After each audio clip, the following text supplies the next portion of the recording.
Okay. All right. So is the video good? The video looks good. Okay. Thank you. You look Des. awesome.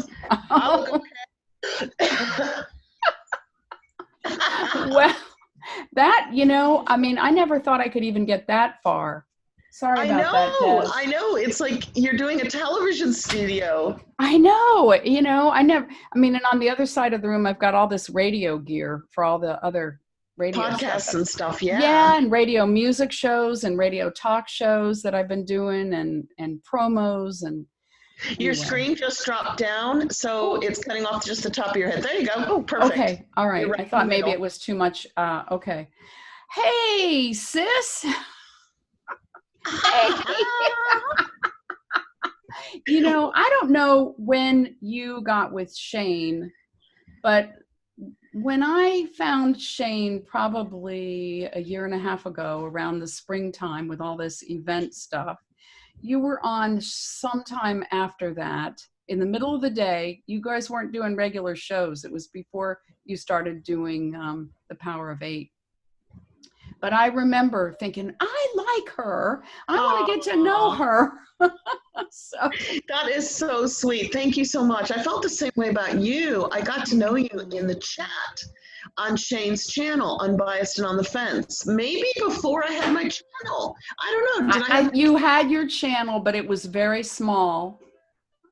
It's still small.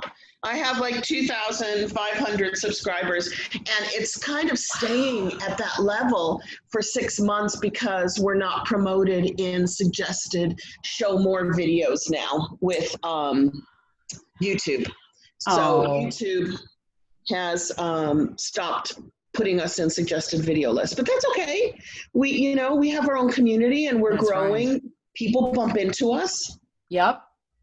Oh, I know. I mean, I know a lot of people find you from Shane's channel. I know you've gone on to post a whole lot more other things and really, you know, coach people in a lot of, you know, very helpful things and just share a lot of thank you. So do you.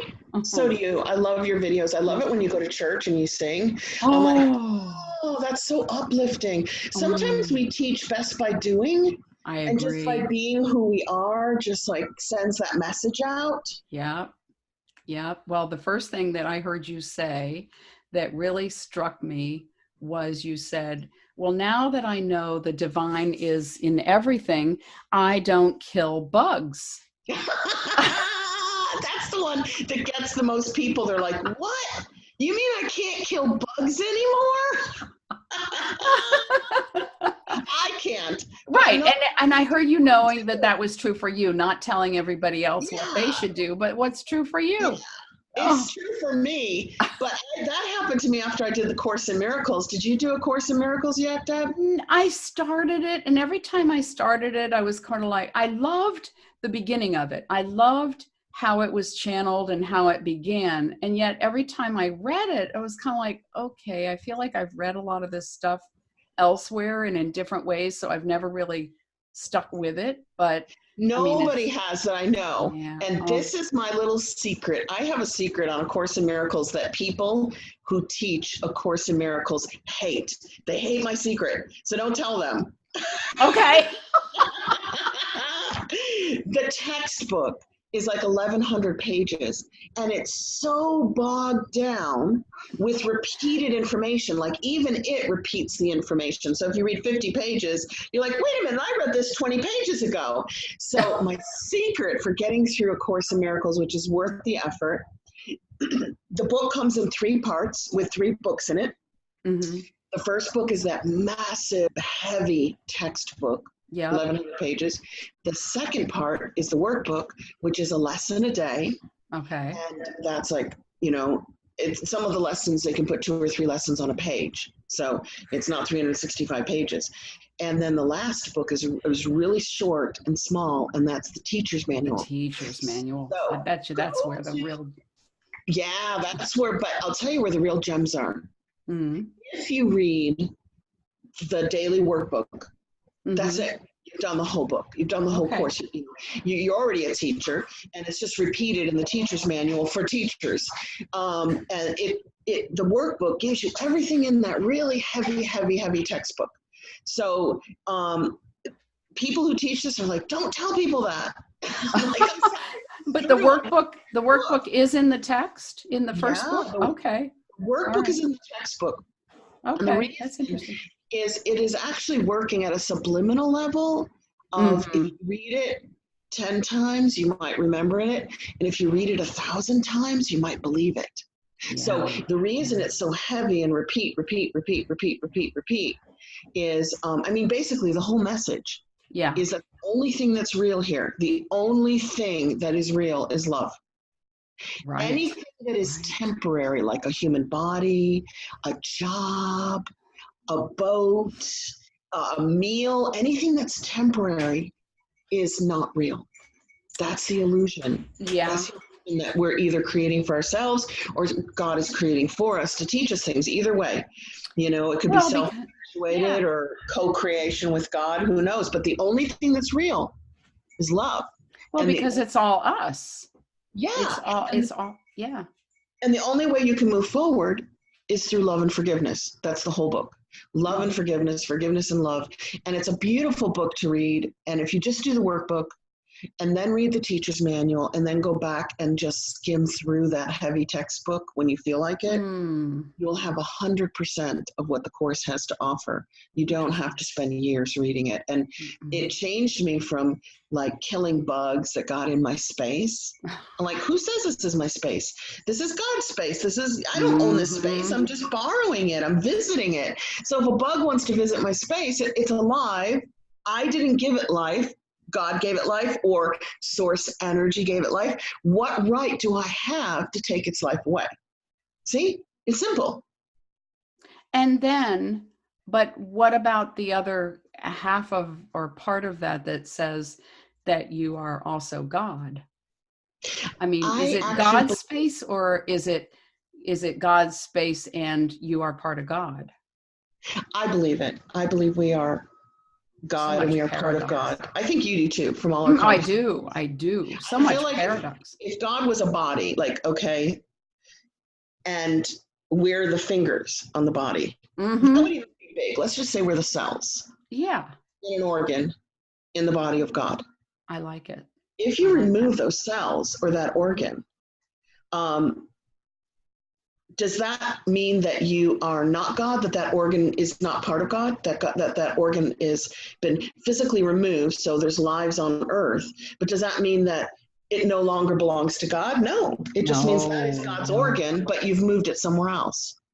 Well, one of the things that if I start to have moments where I'm afraid, I say, no matter who does what to me or to anyone else, you cannot kill source. Source will always be. And if I'm extinguished in this body or in this life, I will still be, because God is, and God is everywhere. That I'm with you. Yeah. I'm so with you.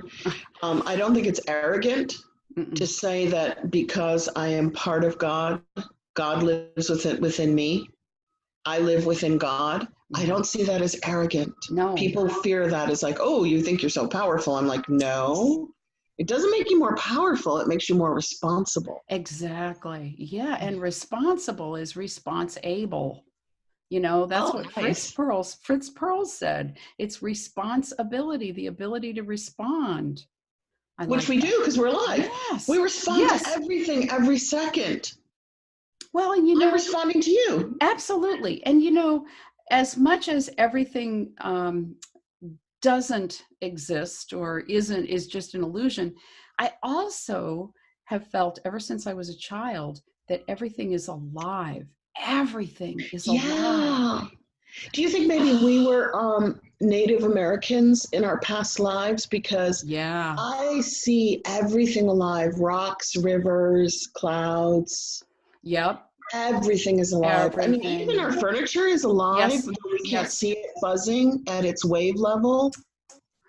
See, I remember talking to everything as a child. And, do you remember that Bill Cosby Chicken Heart album where he's talking in his bed? He's like, I got to go to the bathroom. Snakes, you're not going to bother me, are you, snakes? And I remember being in my bed, and my mother had given me these little plastic toy soldiers, and I had to go to the bathroom, and we had company downstairs, and I wanted to go to the bathroom safely. And I said, now you little things, I want to go get my little toys, and you're not going to bother me. I don't know what I thought those little things were, but I knew, I felt like there was something that was live. And I swear, I said, am I safe getting up? And I swear they said, yes.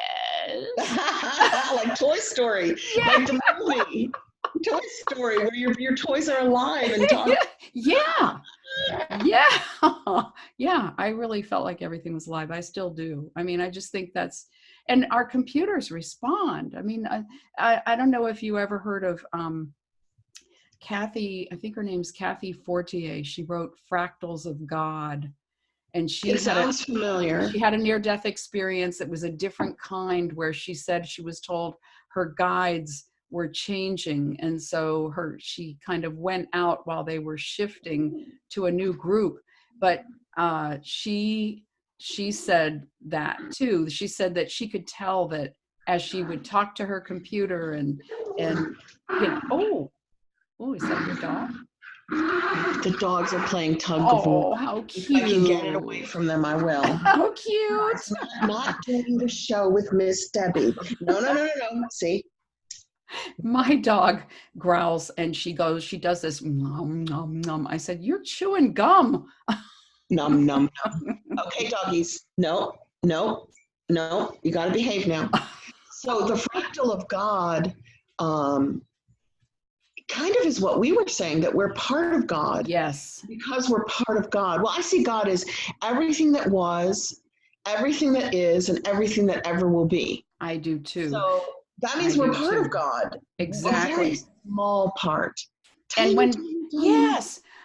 And when people say, oh, well, God was locked out from the earth, or God was needing to grow in understanding, I'm like, no, God already is everything, is already contained and full in its expression. It's just that we're realizing it. We're coming to Yeah, I agree. We just seem to be symbiotically on the same page. Well, that's one of the things I've always loved about you, and that there's this, and I heard, I think it was Lori, is it Lavian? Lori Lothian, I think. Lothian, yeah. Talked about, she said one time she thought I was from the old school, and I've heard you say that too about. We are from the old school. Yeah. What do you think what's the difference? So did you hear about the shift many decades ago? Oh yeah. That makes us old school. Mm-hmm. So it's really interesting because shift mythology is ancient. It's embedded in our DNA. That's why it's in the Bible, and the shift is called the apocalypse and the rapture. That's the shift. And then in the Bible, of course, it's going to heaven or hell based on your behavior. Yeah. And the shift has turned into the event because of the Dolores Cannon, QHHT. They call it the event, same thing. Yeah. And the good people will go to 5D Earth and live happy, easy lives of love and cooperation, and the bad people will stay on 3D Earth. So the only difference with the shift in the event is that they're making the earth hell, whereas biblically the bad people went to hell, and biblically the good people went to heaven. Isn't that interesting? Yeah, that is. Yeah. And so then, but then they're thinking that earth is this hellacious place. Yes. And some people will say no. Which means 3D. Baddies stay in 3D. So that means they stay on earth, which means they think earth is hell, which is really, really, I'm going to say that is not a good approach to ascension. I agree. Yeah. Well, I'm not judging them. Come on, I'm not judging them, because they're only responding to what was the first word you broke apart today? Responsibility. They're only responding to the information that they're getting. Mm-hmm. So they're getting this information about the event, which used to be called the shift, which used to be called rapture. Okay, it's all the same. Yeah, and they're being told how it works and when it works. And that's where the confusion comes in. And they're thinking, well, that means earth is hell. And I got to ascend to leave hell and go to a heaven-like place called New Earth or 5D Earth. If you study the law of one, which I don't know, some in our community do, it's called density. Have you read Law of One? It started.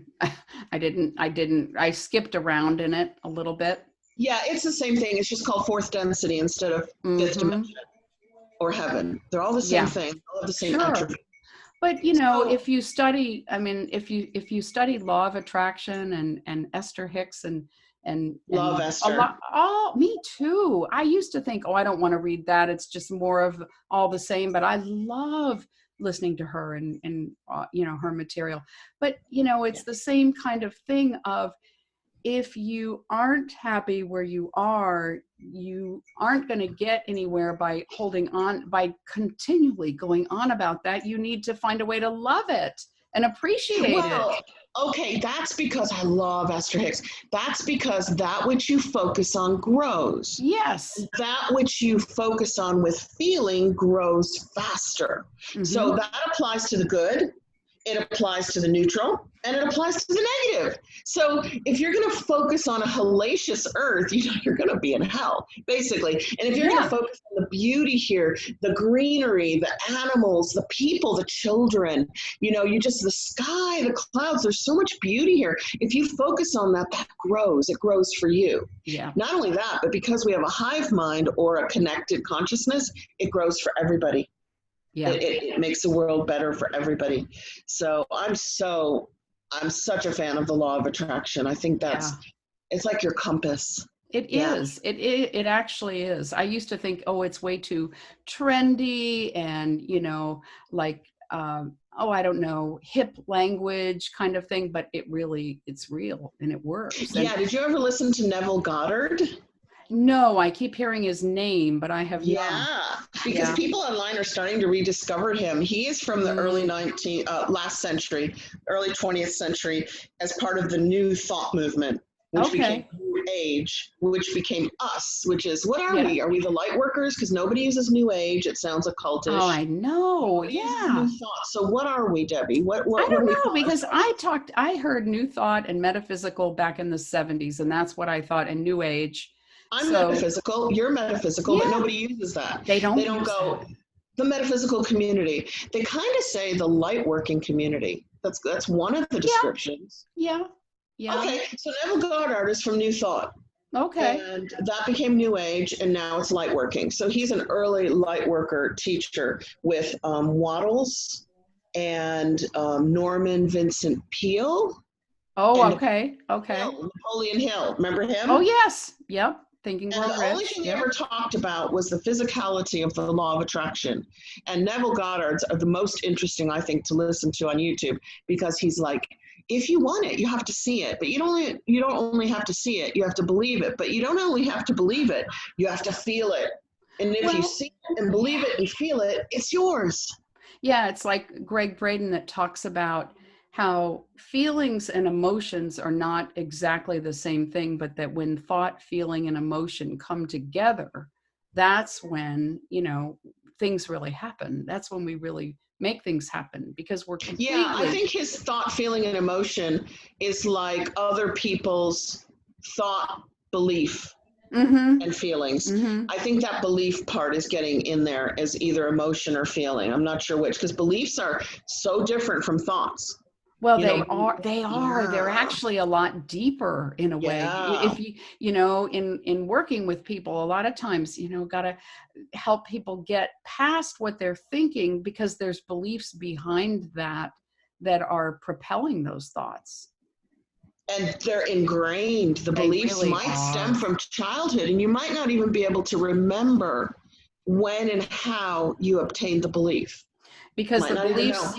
Yeah, because it's like doctrine. The belief is, that's just the way it is.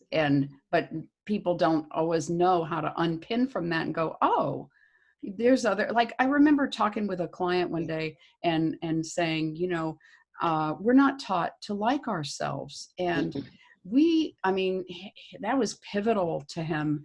And we still are, it led to a further discussion of a lot of things that we're generally not taught in this society. I mean, I don't think we're taught, we're not taught that we're not alone in a way. We're not taught that there's anything beyond competition in some ways. Why? You know, Why?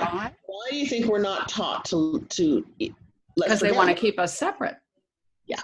Separate. It's easier to control somebody who doesn't like themselves. Exactly. Than it is to control somebody who likes themselves, loves themselves, and says, I'm going to express myself. It's harder to control that person. That person is a free person. Here, free mentally and in the heart. Yeah. And it's harder to get them to do what you want them to do. You know, go to work for 10 hours a day, go to school for 7 hours a day. You know, it's harder to control people who appreciate themselves. And it's not always the person who goes on and on about, I love myself and I've got the biggest ego. That's not really liking and loving, you know, self really necessarily. No. That big ego is not it. No, not at all. I guess what we're saying is the self-love would be respecting yourself and appreciating yourself, giving yourself value. Mm-hmm. And in doing so, you allow yourself to express yourself. You allow yourself to really kind of control your life. Yeah. You don't have to come from a place of defending. Yeah. Mm-hmm. Or always do what other people tell you to do. Exactly. Because you want to please them.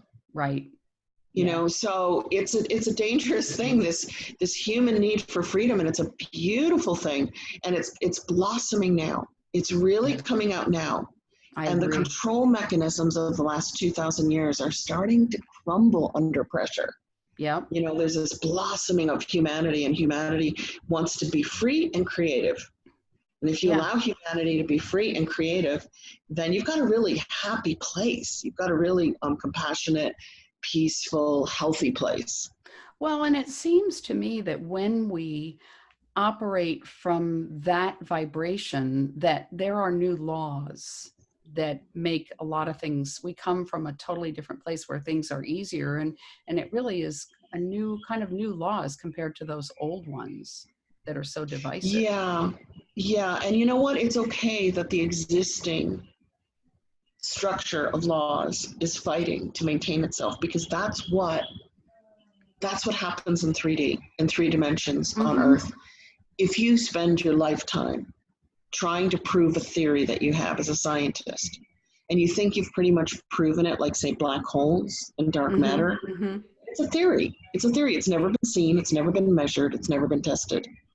When somebody comes along and says, well, wait a minute, based on the information from Tesla, those don't exist. What they are is plasmoids of plasma, electromagnetic plasma, and that's what's holding this whole vibrating universe together. You're going to defend it and say, no, I've spent 50 years trying to prove this. So it makes sense that people who try to hold on to the old without letting the new in, but the only way we can progress or evolve is by letting the new in. That's the only way to move forward. Otherwise, we're in stasis. And when you're in stasis, that's dead. If it doesn't move, it's dead. Life is movement. That's how it's defined. So we have to move forward, not only scientifically and societally, but spiritually. Spiritually, we deserve to move forward. I mean, this is going to be pretty radical, but we don't have to say, I believe the prophets who saw the truth 2,000 years ago, but I don't believe the prophets who see the truth today. Right. You see? Yeah. But that's what we do. We hold on to the old and try to protect it and nurture it so that we don't move forward. Because that way you feel safe, because your beliefs are safe and you don't have to change your beliefs. Yeah. So it's interesting. It is very interesting. It's very, very interesting because also I think, you know, focusing on what's going on today is sort of like having a TV or a radio that has a bazillion stations, and we have a choice about what we want to stay focused on, what we want to stay tuned into. And if we stay tuned into that mess that's being told to us, well, then that's what we're gonna keep thinking about. That's what's gonna keep people afraid. But if we say, no, I'm not watching that, I'm not, you know, that's just, it may be going on some level, but, you know, I'm going over here to this other kind of more positive thing. Well, this is the great paradox and quandary that all light workers face, just what you said. Mm-hmm. We know it's true that which you focus on grows. Okay, that's been proven scientifically. It is true. Okay, I mean, I can't go through all the different studies right now, but it's pretty much a given. Even the observer effect, quantumly, will change outcomes. Yeah. Mm-hmm. So what you focus on grows. But let's go back a few hundred years, maybe not even that long, and talk about slavery in America, the slave trade. As light workers then, would we look at it and be appalled by it and go, I'm going to look away and focus on something nice so I feel good? Or would we say, you know what? That's got to change and I have to do something about it. Exactly. That's true. The quandary of every light worker is, do I look at the bad and try to be part of the correction, like Jesus was the correction with the New Testament, on the Old Testament with a God that was smiting and killing everything and everyone in its path? Do we do that? Or do we say, I know law of attraction works, so I will just focus on the good and I'll just ignore the bad? I wonder if it needs to be a balance between the two. It's sort of like the alto and the soprano. I wonder if it's really that part of the orchestra. It's needed both. I think you're right. I think we need both, but the question is who? Yeah. And the question, because everybody has a different role to play, and the question is, how much? Because there are light worker empaths who feel every emotion that they see, so they couldn't do that. They couldn't do that work. There's another reason. Yeah. And then there's like social justice warriors who are also light workers who can focus on it and not let it bring them down. They feel rewarded because they're part of the change. Yeah. And then most of us are in the middle somewhere. Like, oh my God, I can't think about that, but I need to do something about it. What do you think, Debbie? I know you came out with early on a video about Q, encouraging people not to kind of, buy into all that. Is that still your position? Absolutely, 100%. Okay. No, Q is a government psyop designed to divert and distract feelings and attention of, I don't like what my government is doing, but instead of contacting my government, I'm going to follow Q because Q is going to do it for me. See, it's like the book. Did you read the book 1984? No, I think I read, Yeah, it's just like the book 1984 by George Orwell. Yep. And at the end, I mean, here's a spoiler alert. Close your ears if you want to read that book. At the end, these people are living in a what's the word? Like it's worse than totalitarian. Okay. Despotic, that like Blade Runner kind of environment where they're totally oppressed and suppressed by their government, 100%. But there's a rebellion, kind of like the Secret Space group. Okay. Yeah. Kind of like Q. There's a rebellion underground. So nobody can see them, nobody can hear them. They want to preserve their life and their movement, so they're very, very secret. So all these people follow that rebellion and help that rebellion and put all their attention and focus and energies, heart energy on that rebellion. Yeah. And at the end of the book, you find out that the government created that rebellion to keep real rebellions from rising. Oh, that's very interesting. And it worked. Yeah, it worked. That's basically, revolutions in society are always grassroots. If it's not happening outside your door or in your nation's capital, it's not happening at all. If people tell you this is secretly happening and we're going to get a financial reset that they've been promising for 10 years, certain people have been promising that, the baddies are going to be rounded up, put away, and good people are going to be put in charge, and it's going to be cooperative and compassionate and work for everybody. But it's never happened because you've never seen it. They're secret. They're under the ground. They're undercover, which means they don't exist. Well, and I'm not so sure that it really should happen the way they've been saying. I used to think, oh, yeah. But I wonder if we want that to happen, then there's still this get them, let's get them. And I want to ticket to the sports event and I want popcorn in the front row because I want to watch this happen. Yeah. That's not that. Very gladiator, very. Yeah, that's not the energy I want. I just want the bad things to stop. And the only, and so becoming a better person all the time is the thing. To me, that's my focus. I do think, I mean, to answer your question, if there is an answer, I mean, I don't know that there is one answer. I'm sure, like, in your life, there are times that you're working on social justice and other times you're working on helping people, who are coming to you from the heart, and at times you're out there protesting and, doing other things in your life that you've done, and it's maybe cyclical at times or. Yeah, very much so. I don't know. You're right. I think I've moved away from the social justice warrior of being the protester to being. Me too. Yeah, I think that had its time in my youth. Well, I worked for mainstream media, and I rode buses with the Reverend Jesse Jackson and his Rainbow Coalition when I was in college. Yeah, so I think I got that out of my system, but that doesn't mean protesting is bad. It just doesn't seem very effective because the power structures from the top are just like, yeah, that's kind of cute. Keep protesting. Yeah. Or there she goes again, and we'll just tune her out. I mean, I know it doesn't change anything. Yeah, it doesn't. But at least it's peaceful, right? Okay, so say that you feel like your government is not for the people, by the people, and you feel the government's for the corporations and the banks. God forbid, right? That would happen on Earth. Yeah. Okay, what's your choice? Get a bunch of people together and go take down your government. Then who's in charge of your government? A lot of people with a lot of guns who are willing to kill people to get their way. So you don't want that. You don't want a violent revolution ever, because it just seeds more violence. Right. Well, that didn't turn the way I imagined it, right? So the way you said is the only way to move forward, and that's to help people, all people, become better people. Help the people who are greedy and part of a corrupt system want to be compassionate, want to be cooperative.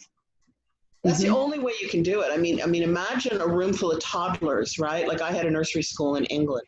It was organic. So it was kind of like, I don't know, it was kind of interesting.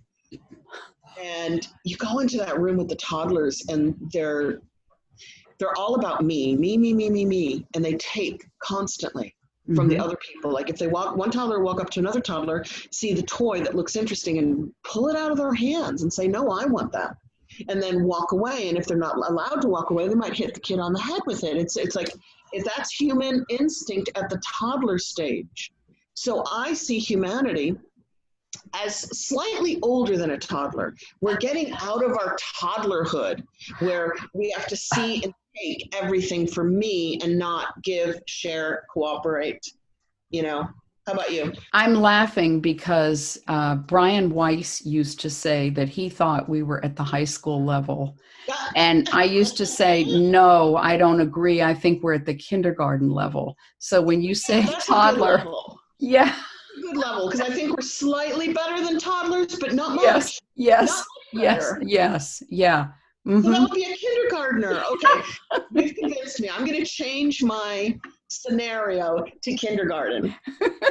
That's perfect. I love it. That's where humanity's at. Humanity's at the point where it's learning, like, how devastating is it to humanity if I take everything and don't share? It's very devastating. How devastating is it to the earth if we take everything out of it and don't allow it to replenish? Very devastating. So we're at a stage where greed is starting to recognize how bad it is to the whole. So I was telling Debbie, like, every system needs to have completely healthy working parts in order for the system to be healthy. So you can do that with the human body, you can do that with a car. So just pretend like either one organ or one part of the car decided it wanted more than it was getting. And in order to get more, it had to take it away from the other parts of the car or the other parts of the body. So now let's say the liver is saying, me, I want all the blood, I want all the energy. And all the other organs start to starve of oxygen. What happens to the whole What Oh, happens to the yeah. whole It body when one suffers. part of it wants Yeah. more? It dies. It Yeah. actually dies. Mm-hmm. And that's true of a car. Imagine one part of your car taking all of the energy and everything that makes that car work. The car would just stop running. So in order for humanity to survive itself, it has to become cooperative. That's the minimum. And then it'd be nice if it became compassionate. So the cooperation had a compassionate element to it where you can give a little bit more to people who need it more. Cooperation is saying everybody in the system counts and gets food and housing and transportation and the right to express itself. Okay, that's just cooperation. That's the basics for survival. But compassionate cooperation would say, these people over here are struggling a little more, so we're going to give them a little more, Sure. whether they deserve it or not. And right now we're in this self-devouring, competitive, greedy system that takes and takes and takes until it crumbles. And I think, yeah, and I think it depends on what one lives and learns in family. And if parents are still not beyond that kindergarten level, and if all they're seeing on TV is that kindergarten level, I mean, I don't know, there's something about TV that always makes me think of, like very processed food, it's just not real. It's, when I think of processed cheese, even I think of plastic. It's just, it's not real. And it's perpetuating that negativity, that greed. And yeah, because why is it fake? Why is it not real? Because it's cheaper to make it that way. Why would somebody want to make something cheap? Because when you sell it at a normal price for a real product, but it's a fake product, you get to keep the difference in the value. You get very, very rich. If you sold real cheese for, let's say, $5 a pound, you make like 50 cents on the pound. But if you sell fake cheese, plastic cheese with a little bit of milk and all these cheap artificial ingredients for $5 a pound, maybe $4 of that.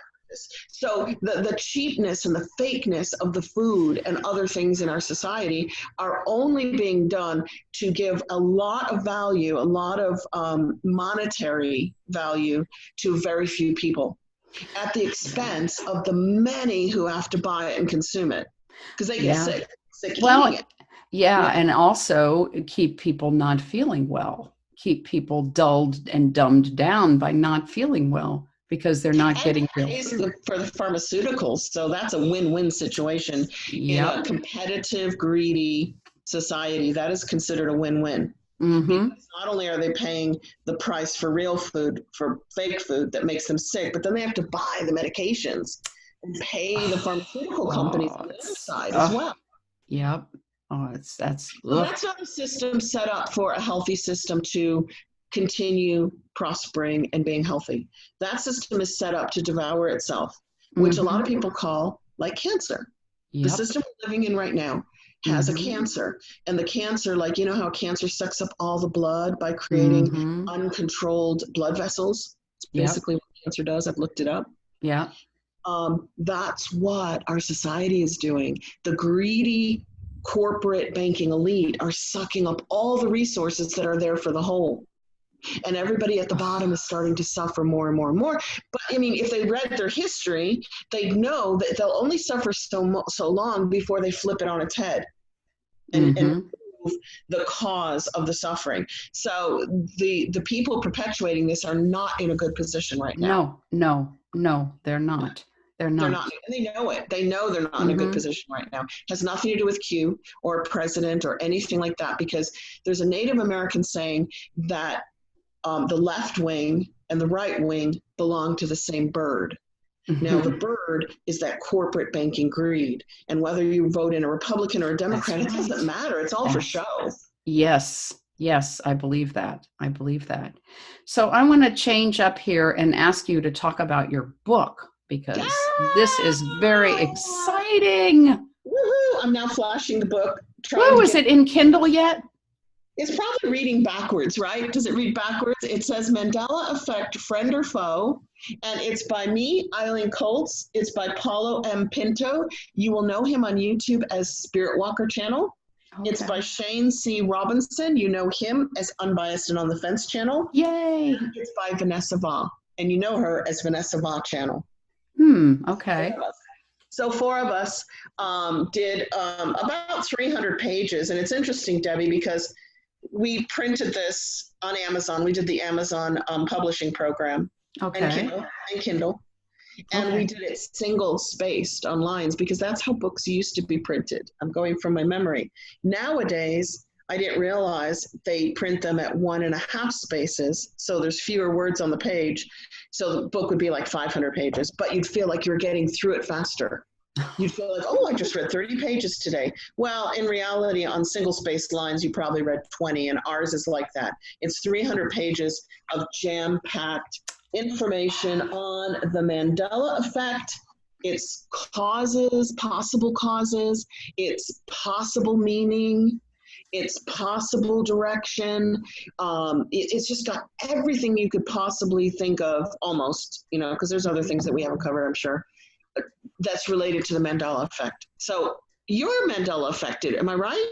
Yeah. You know, I didn't know at first if I was, but I mean, there are so many things that I would say that happened or that I heard or that I, you know, and I was constantly told, no, that didn't happen. No, what are you talking about? And I mean, you know, growing up, that happened to me from childhood on. And now I'm finding that it happens within a split second. I'll be doing something and I'll go, where's my such and such that I had right here? And it's not there. And then, you know, I might see it, I might find it there, you know, 10 minutes later, or, you know, really strange things. But yeah, I mean, it's a hippity hop kind of thing, a lot. Oh, I'm so glad you said since childhood, because my mom was affected in the 60s and 70s. We'd be driving along and she'd go, they'd announce on the radio, so-and-so celebrity has died. And she'd go, what? That's not possible. And I'd say, why? And she'd say, because I saw their funeral on TV, or I read about their funeral in this magazine. And she'd go on and tell me the details of like what their widow was wearing and who attended. I'm like, you've got some real solid memories of something that never happened. So for me, I was a mainstream media reporter, program host, etc. And in my training at university at Loyola in Chicago, I went out to South Africa to interview Nelson Mandela when he was in prison, dying, and they were considering releasing him on humanitarian grounds. And they wouldn't give me access to him, but they let me interview Adrian Vlok, who was the Minister of Law and Order.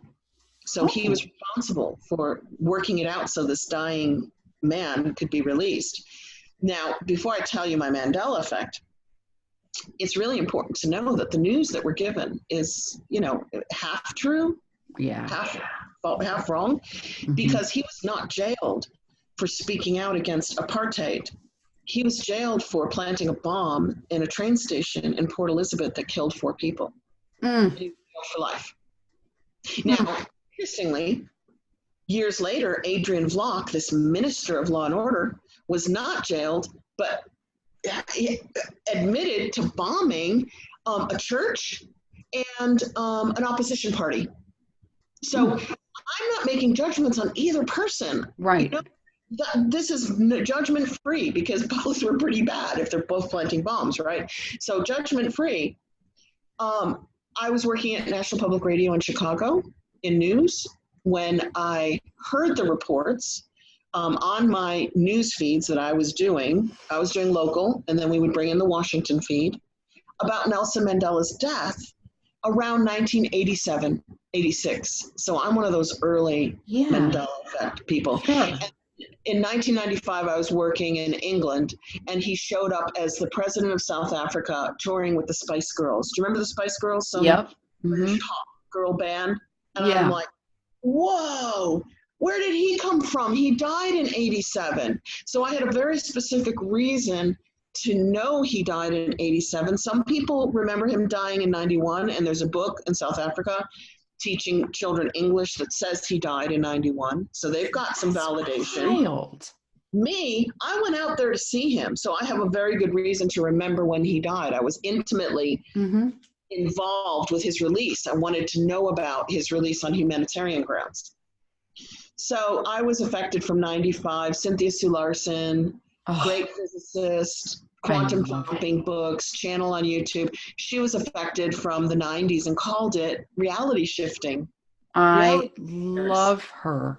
I think she is still on the brink of so much of, you know, if everything is us, and in a way, if everything is fluid in a sense, then why couldn't there be multiple things going on simultaneously? Yeah, like Shane says, he thinks the dimensions are collapsing. He doesn't think they're jumping from one to the other, neither do I. Right. I think what we're doing is, like you said, the radio, we're sitting here on Earth as receivers and transmitters. Receive through the brain, transmit through the heart. Okay, right. This is magnetic, the heart's magnetic, the brain is electric. So we're seeing consciousness around us, and it used to be limited to Earth. And now we're seeing consciousness a few levels beyond Earth into other dimensions where we're like, well, hang on a minute. In one version of Earth, Nelson Mandela died in 1987. In another dimension of Earth, he died in 91. And in another dimension of Earth, he died in 2013, 2014. It's both years have been reported. So all three dimensions are either here right now being compressed because all of us can see different dimensions, or they're not being compressed, and some of us are expanding our awareness out from one dimension into many. And of course, we're only seeing the nearby dimensions, which are more similar to Earth, you know, what we know, because if we expanded out to really far dimensions of this reality, it would be so different, you'd feel insane. It would be like you couldn't exist in that kind of a dimension because it's so far out, it's so different from what you know. Yeah. In that dimension, Nelson Mandela would have become a football player, maybe, and never joined the ANC, and never planted a bomb in a train station. See, you're so far out. He doesn't exist in the public eye. But I think it's very hard for people to even fathom all these different things happening at once. I mean, it's like you said, radio receiver. Yes, exactly. So maybe you can tune into different frequencies where things happen slightly differently. Yeah, I think so. But it's like Cynthia Sue Larson also says, people have an argument. You said this, and no, I didn't. I said that. And you meant this. No, I meant that. Or this happened this way. No, it didn't. It happened that way. What if both are right? What if both are right? Instead of that old thing of there's only one right and one wrong, you know? Gosh, we were just talking about this with someone the other day. I think it was Nancy, Not So Fancy Nancy. And we were saying, you know, okay, like in my training as a journalist, we learned that when something happens that's shocking, so you remember it, a fire, a crime, if you interview the witnesses, the police, they will say they interview 5 witnesses, they will get 5 different versions of what happened. Nothing ever completely matches 100%. So Cynthia Sue Larson, recent video within the last 3 months, said that the University of Edinburgh, they're studying the possibility that each consciousness has its own reality bubble. Can you imagine? Yeah. Every single one of us. Okay, so like the shared reality is like an ocean, right? And then the individual people are like little bubbles in the ocean. So you have your individual reality and version of things in a shared environment. Yeah. Where we agreed that the sky is blue and the grass is green, but you know, we could have agreed that the sky was green and the grass was blue. We could have, you know, that's completely open.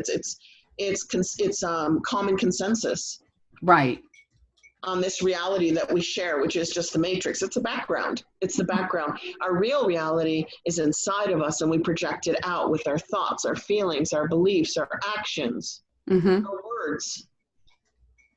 So that's where everybody's often experiencing other layers and other levels of things happening. Yeah, no two identical, Mm-hmm. Mm-hmm. which is kind of cool. Kind of like, that's an interesting matrix to live in, you know? So what do you think the purpose, is there a purpose to the Mandela effect? I believe there is, because I believe in Carl Jung's theory of a shared subconscious human mind. And that really is supported by Dolores Cannon's work with her hypnotherapy, tapping into that shared consciousness. It's called a hive mind, but people don't like that because it sounds like a bug, because like bees and ants, they have a hive mind. So the individuals all work together without communicating, which is the same as quantum entanglement. When two things do the same thing at great distances, that's an instant communication. Wow, that's so cool. If we're all individuals with our own mind in a soup of human hive mind, then everything I think and do and say and believe affects everyone, and vice versa. So knowing that, I don't know, purpose, to evolve and move up a level, to level up, to get like beyond the toddlerhood where you grab everybody's everything because you want it, to get to kindergarten where you kind of learn to play nicely. Yeah, I would say that's a great purpose because it's the purpose of the human being. Yeah. And maybe also to not to know that we don't have to hold on to the furniture all the time of where we think it is to walk, that things are maybe moving for us to find other ways that we're going to use our muscles, develop our consciousness, not depending on the external so much.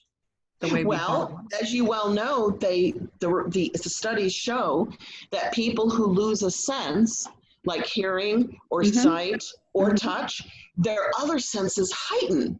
They get like a compensation, like a greater sensitivity in another way. Do you find that's true? I don't know if I think it's that we all have that potential. And so when something isn't working one way, we use what we have. We learn to use more of what we all have available. I don't know if I really believe that, if hearing is better, like for me, maybe in a practical sense, it's because I'm using it differently. I'm learning I'm dependent on noticing things in order to know, where I am or what's going on, things like that. But I think we all have it. Maybe just like some people carry a tune and some don't. Some are better players than singers. Some are better feelers and some are better transmitters of energy. So maybe we don't all have exactly the same gifts, but I think that we often do have far more potential than we're used to using. And so when something is not available, we use more of what we have. Okay, so put that scenario in kindergarten. We have the potential as human beings to understand algebra, calculus, and trigonometry, but a kindergartner sure can't. Right. And a kindergartner may feel like somebody who's always telling them, no, you did that wrong. You added 2 and 2 and you came up with 5. That's not right. And so a little kid that always feels corrected or is always told, no, you need to sit there till you get those math problems done. They feel stupid. They feel incompetent. And they feel resentful instead of really, getting to that point maybe later in life and going, wow. We don't teach right. That's very true. Yeah. Well, pardon me, parents might teach better than, and I love teachers, than the structured teaching they are allowed to give. Many times teachers have told me, especially up in high school, I would love to do it this way, but I'm not allowed. I'm not allowed to put my stamp on my teaching. I have to teach standard core curriculum. And then I have to make sure my students can pass the standardized tests. Yeah. That's the big one. And they don't test well. So My I really, kids, yeah. yeah, I have My to work. kids have to pass that test if I want my bonus, and I'm going to be judged by my Exactly. peers, and my school is going to be judged. And so it's all around the test, which So the famous, I think it was Bush, was it Bush or Reagan, No Child Left Behind, to introduce standardized teaching for America. I think that was Basically said no Reagan. creativity allowed. No Yeah. teacher will be allowed to add their own personal experiences and creativity to what they're teaching. Oh, Yeah, woo, yeah. oh, I wouldn't have done well teaching in that. And I never, I No, mean, me neither. And I know so many teachers who quit because of it. You know what they're doing? yes, They're tutoring. They're making more sure. money with less stress and being more creative by tutoring. And look at all the parents that do homeschooling. See, Yeah, when I I first heard of homeschooling, I thought that was a very progressive concept. I didn't realize that homeschooling was being done by a lot of more fundamentalist parents. Oh, it started out fundamentalist. They got it passed in the 70s and 80s, maybe Mm-hmm. 90s, and now it's mainstream. So if you want to homeschool, say in my state, Florida, you just sign up for the Florida Online Virtual School. And it's Oh, totally interesting. recognized by your school and Mm-hmm. by your county. And then you're given the curriculum and a teacher that you can contact. And then the student sits down, reads the work, does the work, and then works with the teacher to be tested over the phone. It's more of, well, you know, what do you think about this? They make sure that the student did the work.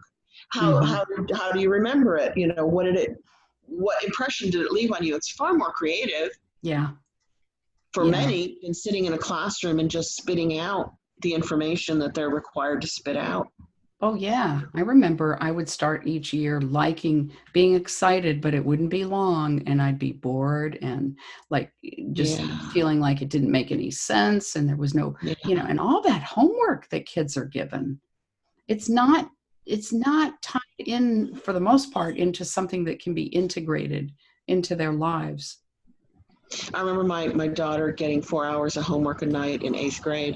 And Oh, after all that schooling, that was like painful. that And they is. said they did that to prepare her for high school. And when she got to high school, she didn't even get 2 hours a day of homework. High school was much more manageable than 8th grade. So there's something, Interesting. yeah, something. I think if you standardize anything, you take the creativity out of it. And it becomes a Yep. little less humane, you know? Yep. And that's even doctors. Doctors, you know, are allowed to be creative in their gnosis of understanding the human body. And it might not be in a textbook, but based on you with them, they might figure out what you need to do. You know, and as soon as you standardize it and say, no, you may not do that in that case. You can only do it, you know, it just removes the humanity from it. Yeah. Yeah. But that's what we're working on now. We're moving out of kindergarten into elementary school emotionally, and we're going to move out of enforced competition Yep. into compassionate cooperation. That's the Exactly. next phase for I humanity. like it. I There's like nothing it. else. That's where we're going, and that's what's going to save us and save this planet is cooperation and doing it compassionately. I think so. I think so. I think that feels really right. And really what it is, it's cooperation. And it's people and all levels of life working together and compassionately. Yeah, absolutely. Because I mean, I often am coming up to the thing of saying, the struggles we have, the mistakes we've made, it's not only that we're learning how not to make some of those, but that's grist, that's empathy, that's grist for the mill Yeah. that's for wisdom and empathy. Very wise. Yeah, Very wise. yeah. Well, I love all the work you're doing, and I I know love the there's work you're so doing. much on your channel. Oh my God, and so My much channel's a about little fringy. It's like a lot on contact, a lot on the yes, Mandela Effect. Very fringy, really pushing the boundaries. good. Well, that's what Yeah. you did. You did that in your life. That is you pushing the I feel boundaries and like help the real others do me the is same. the you sitting here just chatting, one human to another. So at some point, I might erase all my videos and just do this. Oh Just like put our chat and then go chat with someone else. Because when we chat with each other, I'm more human. I'm more me. And then when I present a video, which is fun, it's more intense because there's not that interaction. So I might, I never get stuck in anything. So someday I might just do our chats on my channel. Or have different playlists so that, people who want one kind can go to one. And, I sometimes get on and just talk, and then sometimes get on with other people. And I think both are good, but I appreciate you so much. And I really want us to get time in person. It feels like we've done it. And we just haven't been together in a long time. That's how I feel. I feel very, very connected to you. And I'm so glad. It's like, how can you not have that connection when somebody understands you so intimately? And you understand them instantly. There's that like, whoa, I get you. It's like, this is like, and I think your viewers get you. I think they come back because they're like connected to the same kind of energy. Well, yours too, and you're following. I see, the people that come to the Power of 8 and the people. Yeah, that's on Shane's channel. I did it on his, and we love it because we do live meditations every Saturday night. So if you led by you on the fence, I do a live meditation. Yeah. Yes. We have no idea. I have no idea what's going to come out. Whatever I say. The people sometimes. The chat picks the topic. Sometimes Shane picks the topic. Sometimes I pick the topic. But it's always global. It's always for healing us in the chat and the world. It's always global. It is. It is. And, I feel like the energy of that group has also been growing especially since ESETI. I wish I had been there. Oh gosh, I wish you came to ESETI. It feels to me like people are even more solidly comfortable with self and just comfortable with where they are and who they are. And like the community is so solid, and it's just amazing. I mean, I see, Shane is growing and becoming more successful all the time. And it's such a beautiful community. It's a beautiful community. It started out on the Mandela Effect, Shane's channel and mine. He got me to do my channel. He's like, Eileen, you're commenting and, I love your comments, but you need to do a channel. And I'm like, okay. Yeah. I've been thinking about it. So it all started out Mandela Effect, and now it's all about connecting. It's all about love. It's all about self-empowerment and group empowerment. Like, if you're feeling bad, how can I make you feel better? That's beautiful. And that's what you're all about. That's what your whole channel and your podcast and your radio shows are all about, making people feel better. For years ago, one time I came out with this phrase, helping people feel better. And I thought, that's what I do. And then I added one person at a time. So that was all over my website. I think it was on business cards. But one day I said, maybe I want to change that, because I don't want to be dependent on some people not feeling really good for me to have somebody to make feel better. I agree. Because I come to you and I feel pretty good. Yeah. Hear what you have to say. Yeah. It still makes me feel good, because that's where you get the validation, verification. We're communal, we like company, and it's nice to hear other people thinking the same things you think. Yes. Yeah. Feeling the same things you feel. But I might take away that helping people feel better one person at a time. That is what's happening now. But that's not where I think we're going. No. I mean, I think we're going to a place where everybody feels good and everybody. Healthy community. Healthy community. Healthy community, and everyone is on purpose. Yeah. On purpose. Yeah. Absolutely. I know that's why I came here. I think that's why you came here. Yeah. I think we certainly came for the same reason, and that's to empower the individuals to heal the community. Yeah. So we've got a community focus and we have an individual focus. Exactly. As well. Yes. So if you had, where you are now, being where you are now, because you started on this Mandela Effect book, 3 or 4 years ago? Actually, 20 months. We took, I wanted to write a book for about 12 years. I think every professional journalist wants to write a book. I just didn't know it was going to be about the Mandela Effect. Shane did this cover, which is beautiful, with a puzzle piece and the universe behind it with puzzle pieces breaking up the universe, and one giant puzzle piece in the middle that says friend or foe. What do you think? Is the Mandela Effect good or is it bad? That's interesting. Yeah, he did a wonderful job on the layout. I had no idea it was going to be a book about the Mandela Effect, but we did it in 20 months. Once I asked Shane and Spirit Walker and Vanessa Va, would you like to contribute to a Mandela Effect book? They were all like, yeah, we're all in. Cool. Well, and it's interesting, the puzzle pieces, because I wrote 2 books. One was a daily meditations affirmations book called The Courage to See, and the other is a workbook, self-esteem, solving the self-esteem puzzle, a guide for moving from PIECE to PEACE, and it's it's on that puzzle premise. So I like that. How do we get our book for hearing and seeing impaired? So we've got to do audio.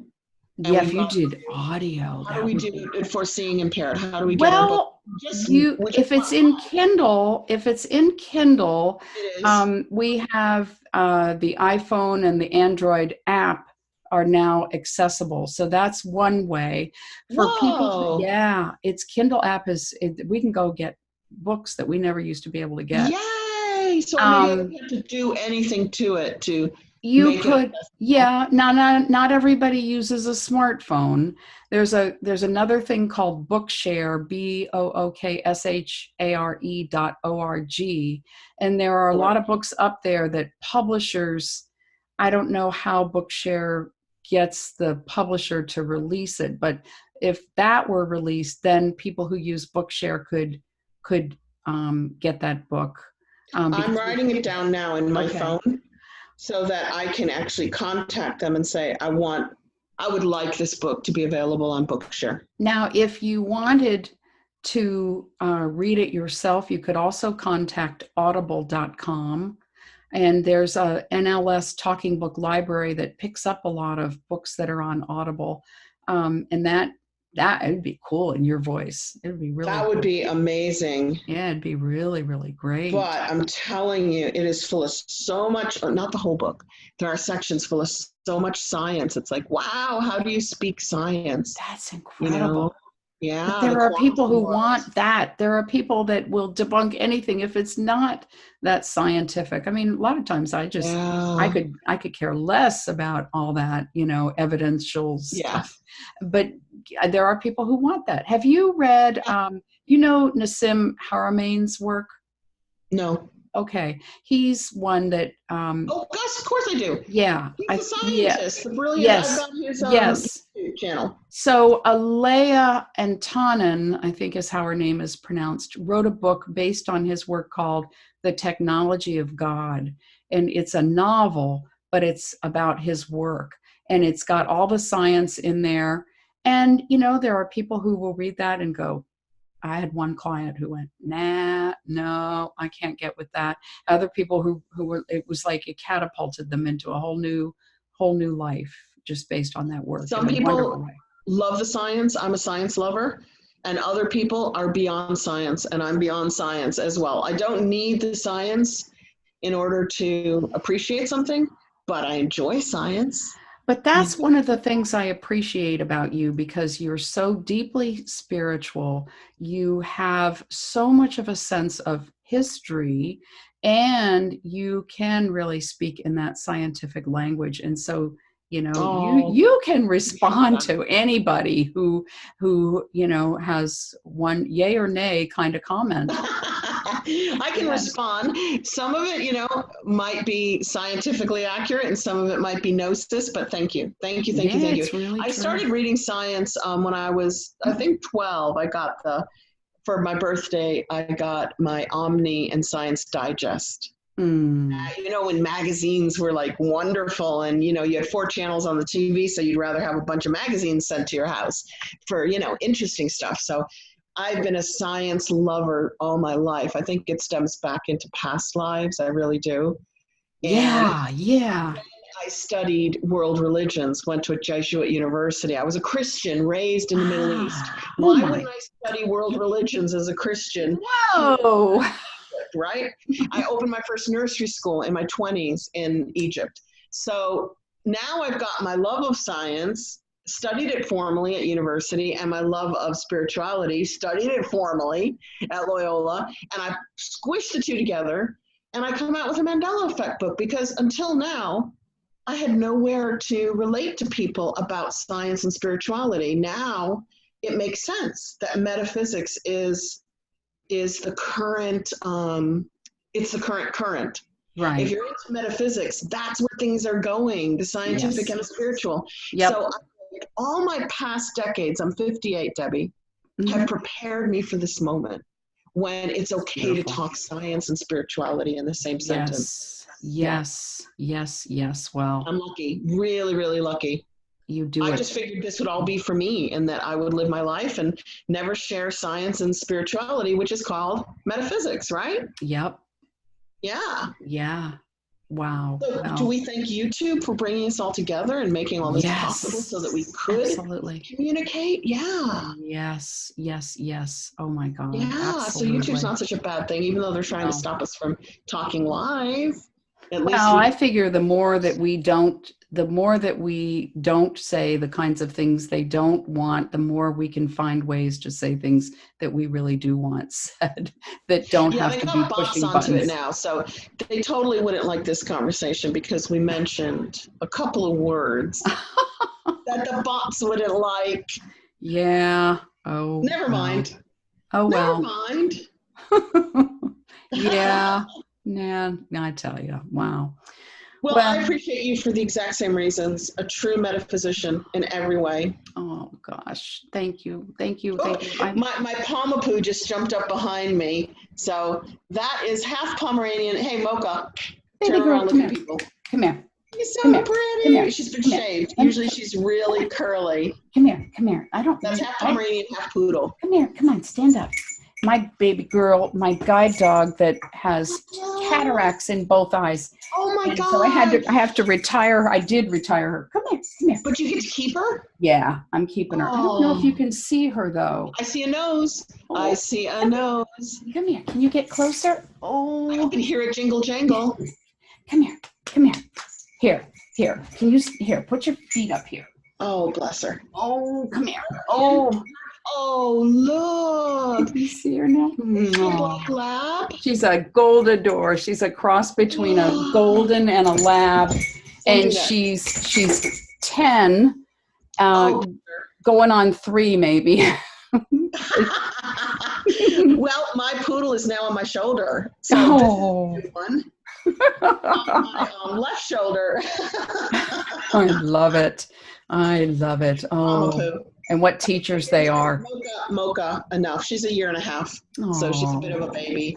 Yeah. Oh, how sweet. Aren't they wonderful? They Why are. are you chewing my neck? See, I scratch her neck, and now she's chewing my neck because she thinks that's like me scratching her neck. She's such a lover. Sweet. She's so funny. It's like chewing on corn, an ear of corn. Doesn't hurt. Well, when my dog growls, she sounds like she's chewing gum. She does this wow, wow, wow, wow, wow. It's so funny. And cats too. There's another dog here, a Great Pyrenees, and then I have a cat that's and the dogs play together. And then I have a Himalayan. Not a Himalayan, what is with all the toes? Not Himalayan. Cat or dog? A cat, yeah. I don't know. My friend has a Himalayan cat, and she's adorable. And then I have not the Steinbeck, what am I thinking of? Hemingway? Yeah, I have a Hemingway. He has 8 toes on each front foot and 6 on each back. And he's 12, and he weighs more than any Thanksgiving turkey. He's a big cat. Oh my gosh, he must be big. He is very big, but he is a baby. He's my baby. Oh, I went down to see Hemingway's house in Key West. Did you? Key West was fun, yeah. And the cats are still there. He's not there. Obviously, it's a museum now, but Hemingway cats with extra toes are all over the place. Extra toes. My cat looks like he has mittens. He looks like he has extra, like thumbs. And you have a beautiful sun reflection over your left shoulder now on the back wall. It's coming in through the window like angel wings. Oh, sweet. I wonder what's causing that. That's beautiful. Huh.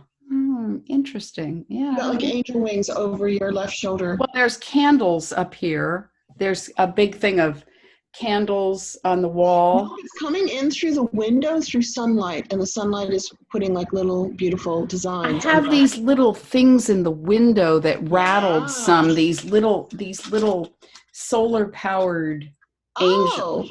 I have some of them in the window. They were making this tick tick tick noise because they're solar powered. It's more like angel wings, like going through a crystal or going through glass.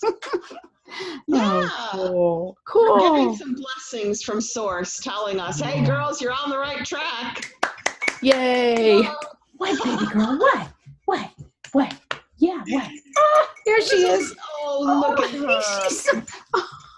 She's here, look at the camera. Here, look. I love you. She is. Oh, lick. Here, look. There's your paw.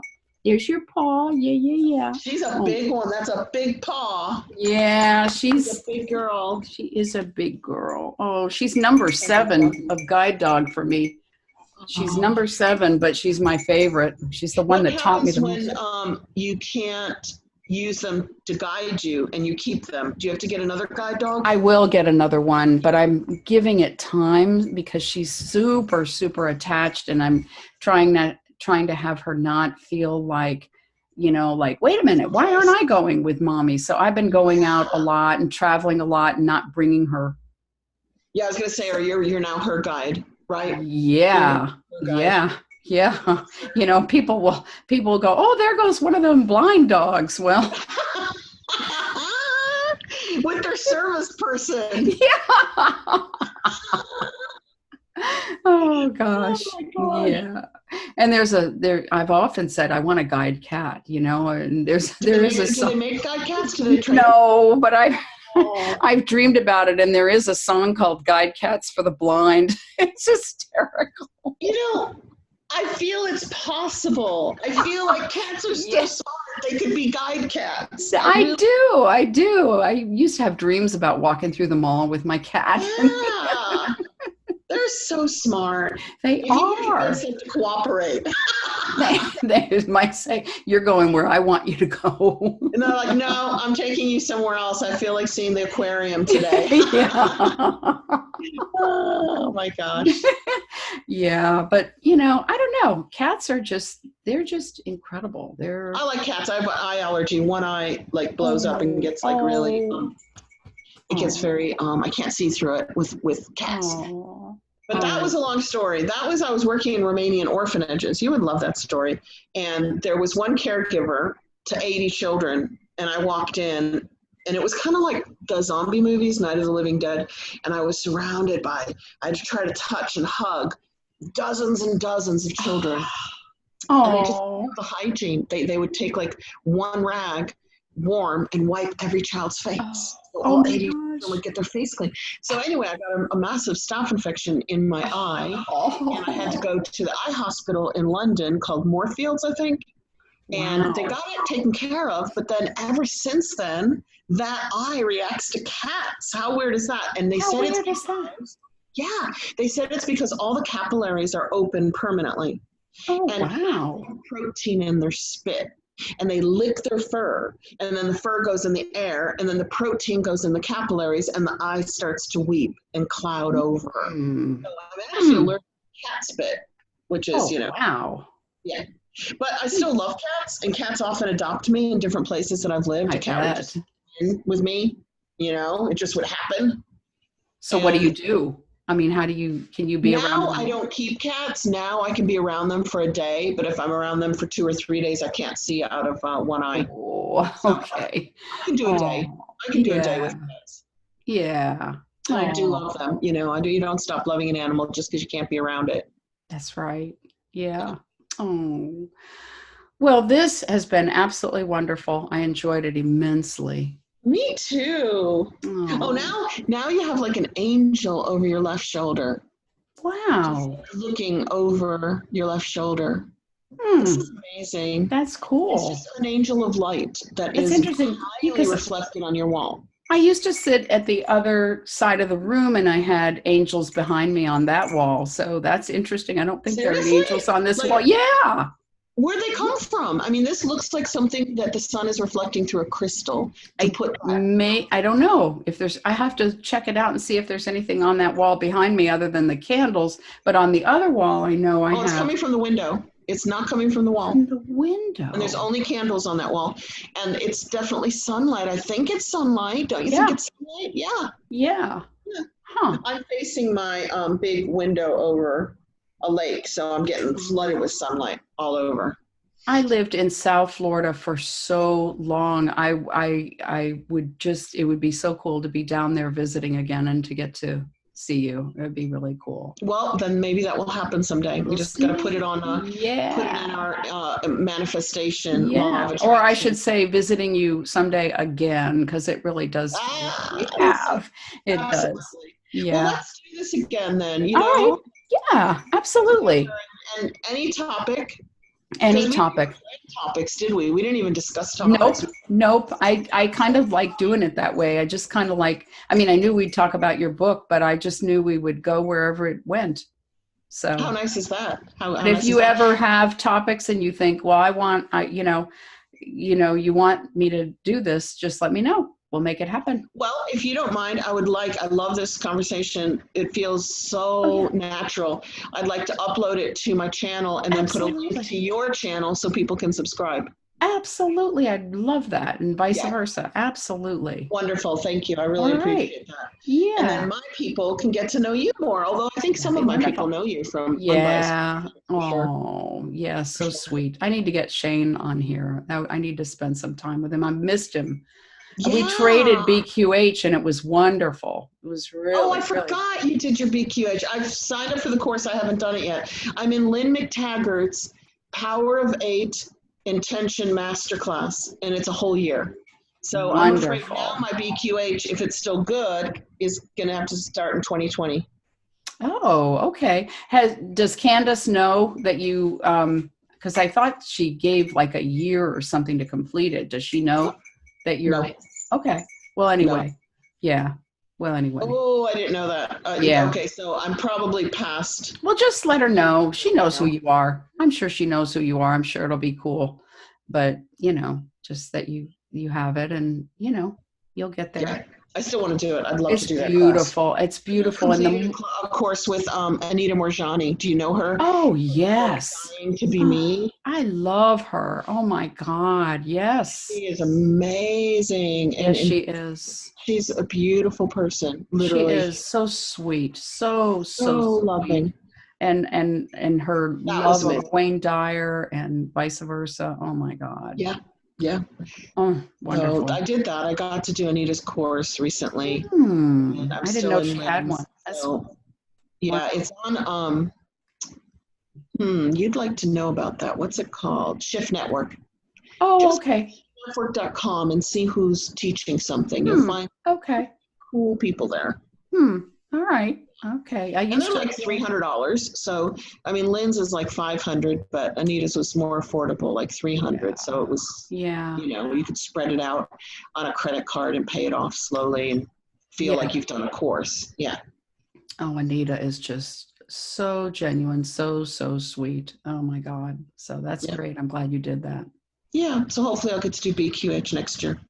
Yeah. Yeah, absolutely. Mm-hmm. Well, you already got so much of what you will be doing in it. You already have it. Nice. Yeah, nice. You do. So, all right. Well, I will let you have this, I will upload this maybe later today. Hopefully I will later today. So cool. Great. Awesome. Stuff. Okay. Thank you so much, Deb. Thank you. Thank you. Lots and lots of love. Lots of love. Bye, everybody. Right. Yeah. Bye, everybody. All right. Let's see.